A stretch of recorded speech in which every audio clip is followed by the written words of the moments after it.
What's going on? I'm going to remove my window switch, and it's real simple. Just pull this up. Underneath here, there's 2 screws. I already loosened them up.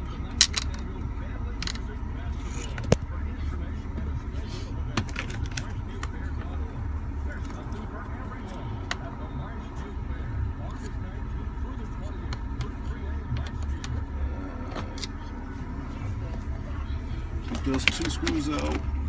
Lift this up. Underneath here, clip. Squeeze those 2 together.